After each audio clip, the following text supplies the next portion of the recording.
ইসরায়েলের রাজনীতিতে এখন সবচেয়ে আলোচিত প্রশ্ন, প্রধানমন্ত্রী বেঞ্জামিন নেতানিয়াহু কি ৩১ মার্চের মধ্যেই ক্ষমতা হারাতে যাচ্ছেন? চলমান রাজনৈতিক সংকট, যুদ্ধ পরিস্থিতি এবং অভ্যন্তরীণ চাপের কারণে এমন জল্পনা ক্রমেই জোরালো হচ্ছে। ইসরায়েলের সংবিধান অনুযায়ী নির্দিষ্ট সময়ের মধ্যে জাতীয় বাজেট পাশ করতে ব্যর্থ হলে সরকার স্বয়ংক্রিয়ভাবে ভেঙে যায় এবং দেশটি আগাম নির্বাচনের দিকে এগিয়ে যায়।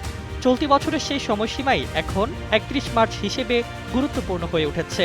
এই সময়ের মধ্যেই রাজনৈতিক সমঝোতা না হলে নেতানিয়াহুর নেতৃত্বাধীন সরকার বড় ঝুঁকিতে পড়তে পারে।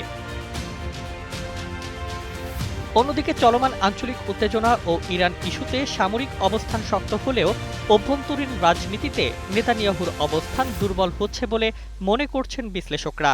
সাম্প্রতিক জনমত জরিপেও তার জোট ও বিরোধী শিবিরের মধ্যে ব্যবধান খুবই কম, যার রাজনৈতিক অস্থিরতার ইঙ্গিত দিচ্ছে। RICL TMX, যুগের পর যুগ স্থাপনা থাকে মজবুত। এছাড়া দীর্ঘদিন ধরে চলা দুর্নীতির মামলাও তার রাজনৈতিক ভবিষ্যৎকে অনিশ্চিত করে তুলেছে। একদিকে যুদ্ধ চলাকালীন নেতৃত্ব, অন্যদিকে অভ্যন্তরীণ চাপ, সব মিলিয়ে কঠিন পরিস্থিতির মুখে নেতানিয়াহু। তবে এখনো পর্যন্ত ৩১ মার্চের মধ্যেই ক্ষমতা হারানো নিয়ে কোনো চূড়ান্ত সিদ্ধান্ত হয়নি।